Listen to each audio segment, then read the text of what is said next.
Aku bukan menantu sampah. Bab 903 Jenny meminta imbalan. Wanita itu baru saja ingin mendorong balik, Rocky malah mewakili wanita itu untuk menerima, memakaikannya ke pergelangan tangan wanita itu, tersenyum berkata, "Istriku, kamu terima saja. Gelang ini adalah warisan turun-menurun dari keluarga Lin untuk menantu tertua. Juga adalah barang peninggalan ibuku dulu. Kakek memberikan ini ke kamu, menjelaskan sudah mengakui kamu adalah menantu keluarga Lin." Awalnya, Rocky masih agak sedikit gelisah, berpikir mau bagaimana menjelaskan ke kakek.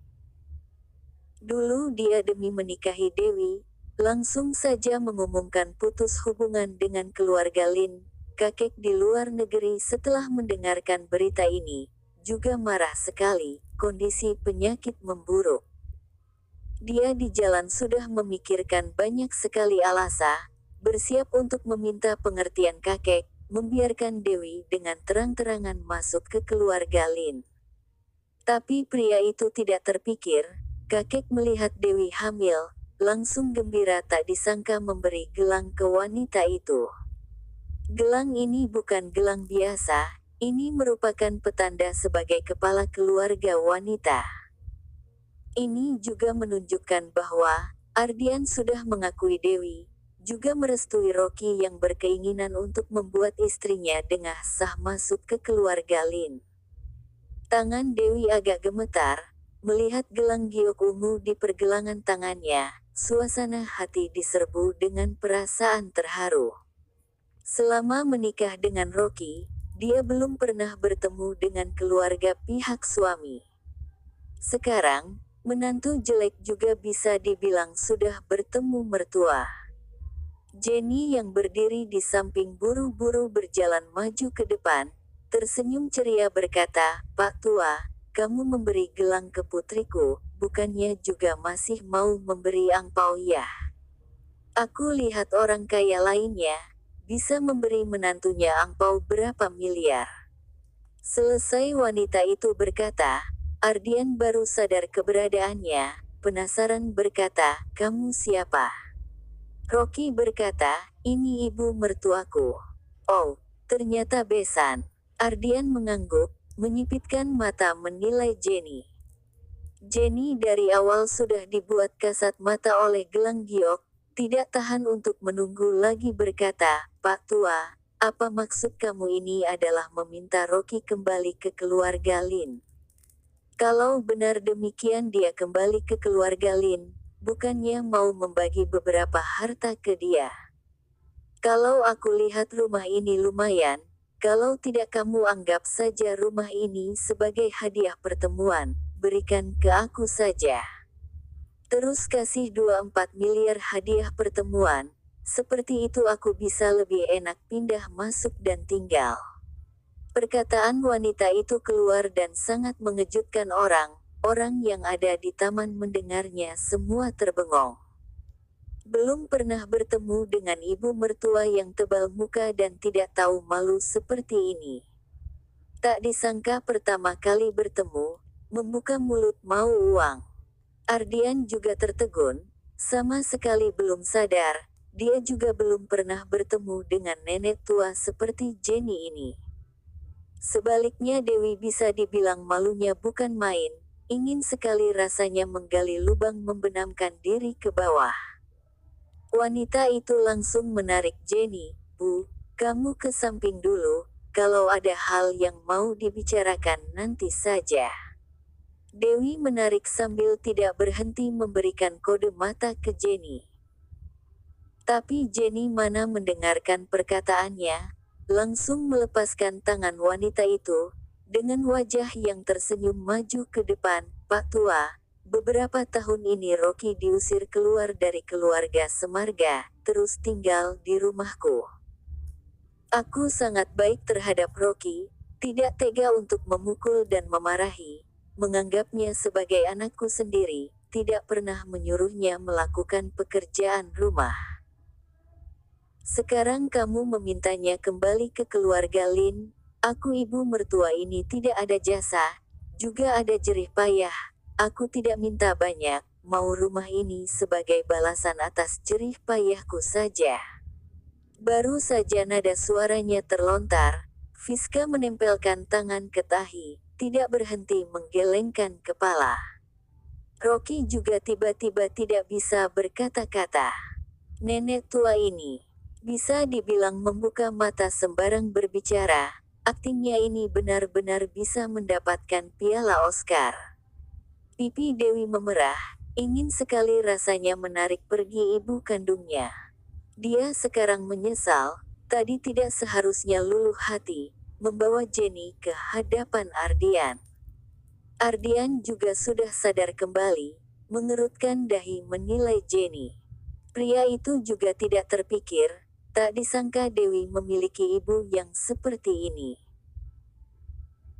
Tapi, bagaimanapun juga adalah besan, Ardian juga tidak enak untuk menyapu wajah Jenny, membuka mulut berkata, sebenarnya rumah ini, memang merupakan harta milik Rocky. Kalau kalian mau pindah dan tinggal di sini, kapan saja juga boleh, hanya saja. Bagus sekali.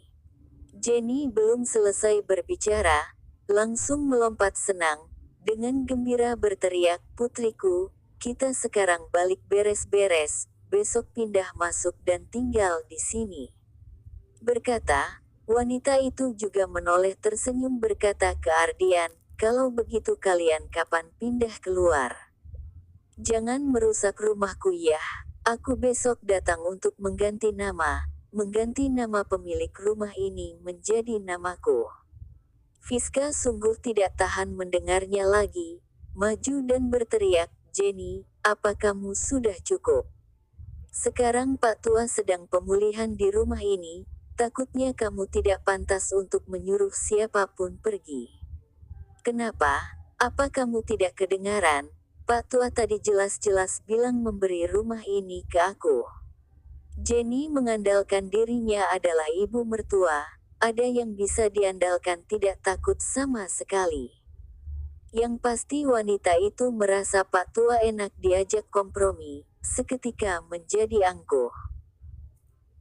Fiska dengan wajah memberat memarahi dengan suara keras, kalau kamu berbicara satu patah lagi, aku langsung menyuruh orang membawamu keluar.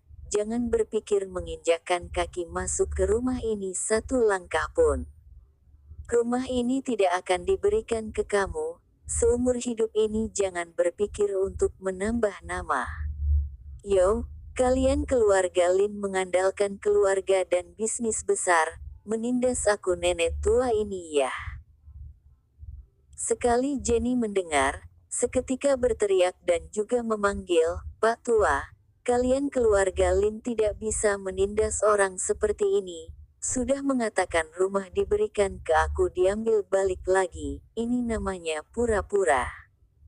Dewi, ayo kita pergi, tidak memberiku rumah, kamu pulang langsung cerai dengan Rocky, ibu carikan kau orang yang lebih kaya lagi. Usai berkata, wanita itu duduk di lantai membuat onar, menepuk lantai sambil pura-pura berteriak.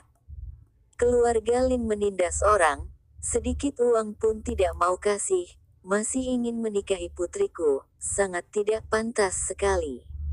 Ardian terbengong terkejut, bisa dibilang tidak bisa berkata-kata, menepuk dada menghembus nafas panjang. Jenny.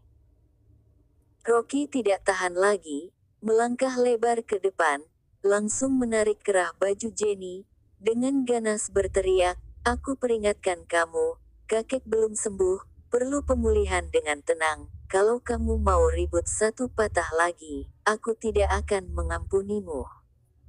Jenny terkejut, tapi mengandalkan Ardian ada di sana, ada yang bisa diandalkan tidak takut sama sekali, memberontak sambil menjerit keras. Pak Tua, kenapa kamu tidak atur?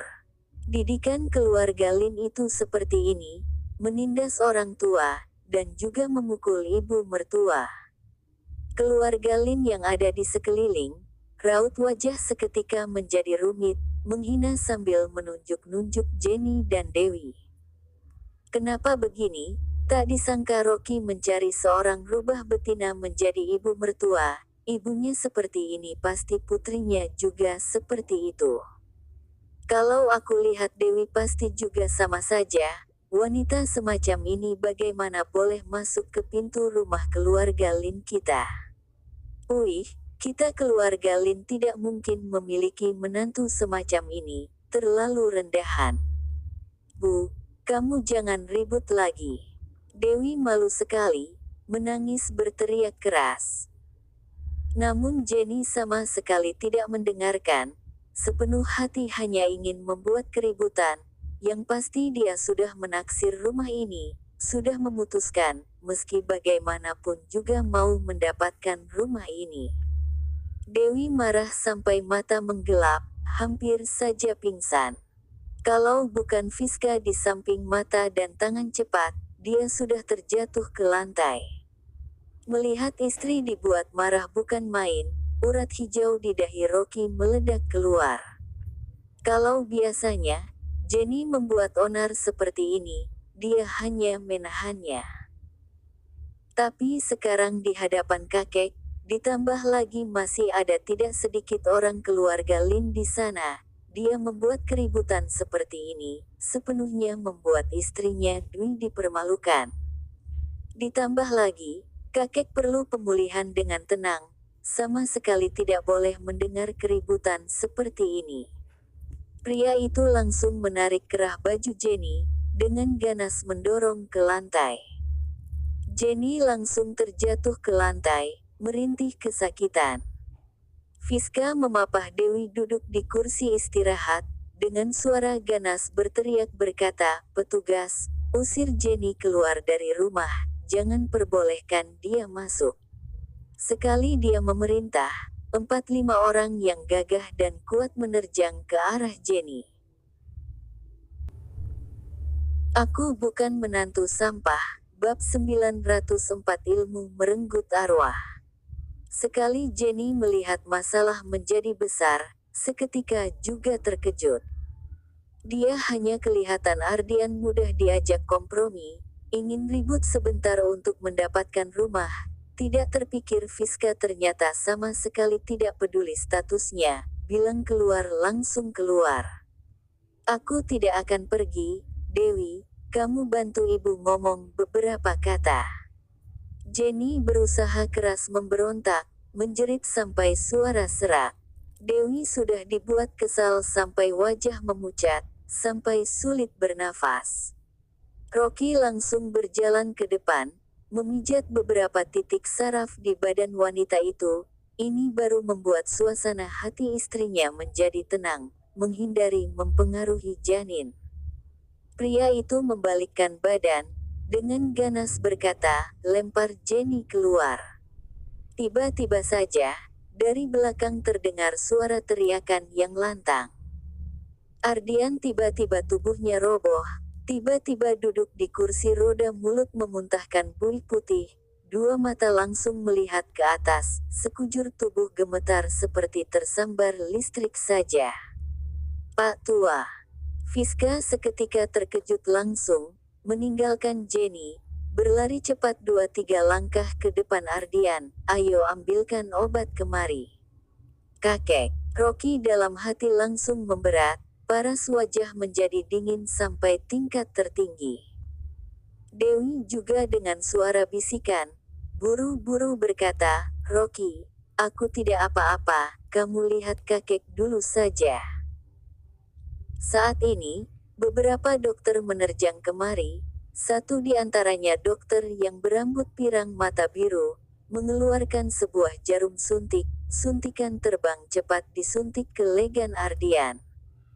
Satu suntikan disuntik, Ardian yang tadi masih gemetaran, seketika matanya langsung menutup, terbaring di atas kursi dengan tenang. Jenny terkejut di lantai menyusut menjadi satu bulatan, berusaha sekuat tenaga menggelengkan kepala, "Ini tidak ada hubungannya denganku, Pak Tua sendiri yang kumat, aku menyentuhnya saja tidak." Bara Jenny pergi. Rocky meledak berteriak. Beberapa pelayan rumah langsung menerjang kemari, seperti burung elang yang menangkap ayam kecil saja, menarik kerah baju belakang Jenny, langsung membawanya keluar pintu. Dewi juga tidak menghentikan, air mata yang berkaca-kaca, ingin sekali rasanya menggali lubang dan membenamkan diri ke dalam. Tidak menyangka ibu kandungnya membuat keributan, ternyata mencelakai Ardian jadi kumat. Kalau saja terjadi apa-apa dengan Ardian, masih mau bagaimana lagi dia bertemu dengan keluarga Rocky. Melihat paras wajah Dewi yang bersedih, Rocky menghibur berkata, "Istriku, pasti tidak akan terjadi apa-apa dengan kakek, hal ini tidak ada hubungannya denganmu." "Apa benar Pak Tua tidak apa-apa lagi?" Dewi bertanya mengandung air mata.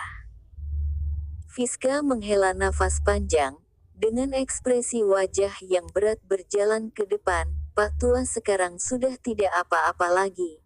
Dokter sudah menyuntikkan obat penenang, dia kembali ke kamar istirahat sebentar sudah oke." Dewi bertanya, "Sebenarnya kakek mengidap penyakit apa?" "Ini." Alis mata cantik Fiska mengerut, bawah mata tersambar sentaian yang rumit, mau mengatakan tapi berhenti lagi. "Bibi kecil, biar aku periksa kakek."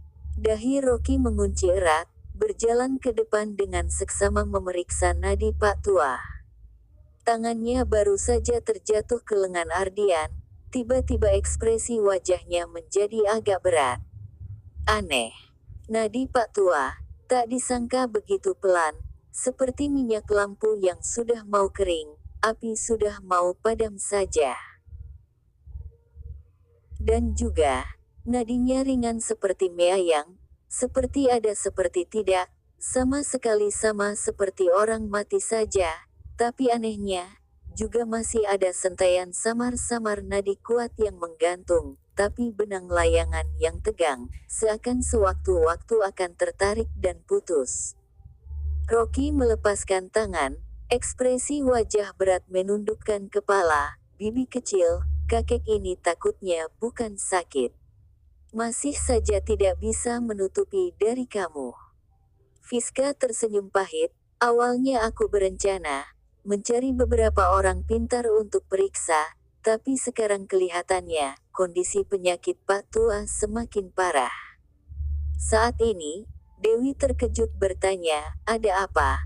Bukannya kakek sakit?" Fiska menghela nafas, mendongak melambaikan tangan ke pria yang paruh baya berkemeja panjang yang berdiri di belakang Ardian. "Master Ahfun, kamu saja yang memberi tahu mereka situasinya." Rocky melihat sekilas, bertanya, "Kamu ini guru Feng Shui ya? Tidak salah kalau kamu Tuan Mudalin, sekali melihat bisa kelihatan profesiku." Pria berkemeja panjang itu dengan hormat berjalan ke depan, membuka mulut berkata, "Tuan Mudalin, aku adalah Ahfun dari Thailand. 2 tahun lalu Nona Fiska memintaku ke sini, terus menjaga kesehatan Pak Tua." "Ahfun." Dewi seketika terkejut mendongak. Dia seringkali di media televisi, pernah mendengar hal penting mengenai Master Ahfun. Dia adalah guru Feng Shui terkenal di Thailand, kemasyurannya bahkan di atas Raja Naga Merah. Hanya saja biasanya dia merendah. 2 tahun lalu tiba-tiba menghilang, jadi baru perlahan memudar keluar dari media. Tidak terpikir, ternyata Ahfun menjadi guru Feng Shui profesional Ardian. Dewi menambah terkejut lagi, kondisi penyakit Pak Tua, apa hubungannya dengan guru Feng Shui? Tapi Rocky malah lebih tenang banyak, mengangguk berkata, "Master Ahfun, apa kakekku terkena ilmu jahat?" "Tuan Mudalin pintar." Ahfun tersenyum pahit 2 kali, "Pak Tua sebenarnya terkena ilmu merenggut arwah, jadi barulah terus tidak normal, kesadarannya kurang. Saat aku menangani Pak Tua, menemukan dia terenggut 1 arwah 1 jiwa, kalau menggunakan obat sama sekali tidak bisa diobati." "Apa?" Dewi seketika terkejut menutup mulut, "Suamiku, ini bukannya ilmu jahat." Rocky membalikkan badan, menjelaskan ke wanita itu berkata, kurang lebih. Ekspresi wajah pria itu memberat dan dingin. Ternyata memang benar. Sama seperti yang dia tebak, kakek memang diguna-guna oleh orang jahat, direnggut satu arwah satu jiwa. Orang yang merenggut, bukanlah orang yang memiliki berteknik biasa, setidaknya sudah melebihi tingkat jin dan siapa sebenarnya yang memberikan ilmu jahat seperti ini ke kakek? Rocky berpikir dan berpikir, mendongak bertanya ke Fiska, bibi kecil, sebelum kakek hilang kesadaran, bertemu dengan masalah apa? Ini, Fiska merenung sebentar, berkata, aku juga sesungguhnya pernah menyelidiki. Pak Tua beberapa tahun lalu pergi ke Hefei, sebenarnya melakukan apa, siapa juga tidak tahu. Aku hanya tahu, Pak Tua sejak balik dari Hefei tidak lama, jadi seperti ini. Hefei. Rocky spontan biji mata menyusut. Di sana bukannya tempat Aosora Realem berada. Aosora Realem berada di dalam satu gunung yang terpisah dari dunia di Hefei. Apa mungkin, Pak Tua juga tahu masalah mengenai Aosora Realem? Tepat saat Rocky berpikir mendalam, tiba-tiba dari luar pintu terdengar sebuah suara yang mengandung maksud lainnya. Sungguh sulit terjadi, begitu banyak orang keluarga Lin berkumpul jadi satu, apa sedang merundingkan sesuatu. Sekali mendengar suara ini, Fiska langsung seperti bertemu dengan musuh besar, membalikkan badan dengan dingin berkata, mau apa kamu datang? Rocky juga berekspresi wajah dingin, mendongak melihat ke sana. Hanya terlihat orang paruh baya berbadan tinggi besar, mengenakan jas berwarna abu-abu besi berdiri di depan pintu, kelihatan senyuman di wajahnya, tapi pandangan mata selalu dingin sampai ke dalam tulang, dan juga dalam tidak terlihat batas. Benar adalah Marson. Di belakangnya, juga ikut 4-5 pengawal, semuanya orang yang berilmu sangat tinggi. Aku tentu saja pulang menjenguk ayah. Marson berkata sambil dengan puas melangkahkan kaki masuk. Pandangan mata Fiska menerobos melewati pria itu, keluar sana dengan dingin memanggil, mana pengawal, sebenarnya ada apa ini, membiarkan orang luar masuk. Apa yang kamu bilang orang tidak berguna di luar sana? Marson agak tersenyum, sekalian mengambil keluar sepotong sapu tangan putih mengusap tangan, membuang ke lantai, keterlaluan aku sudah belasan tahun tidak pulang ke rumah keluarga Lin. Pengawal rumah keluarga Lin semakin tidak benar, sekejam mata saja, semua sudah tumbang oleh asistenku. Sekujur badan Fiska tersentak, dengan ganas melototi erat Marson. Yang berjaga di luar rumah semua adalah pasukan andalan keluarga Lin, satu persatu ilmu bela dirinya melampaui golongan. Tak disangka tanpa disadari, ternyata dijatuhkan oleh bawahan Marson. Marson mendongak melirik sekilas Ardian, setengah mencemooh berkata, kenapa, Pak Tua sudah hampir tidak kuat lagi. Kalau mau membuat surat wasiat, aku putra pertama tidak di tempat mana bisa. Satu kalimat, Fiska marah sampai mata yang berbentuk seperti almond membulat terbuka lebar, Marson. Kondisi Pak Tua baik-baik saja, kamu kalau berani menyumpahi satu kata lagi, langsung keluar saja dari sini.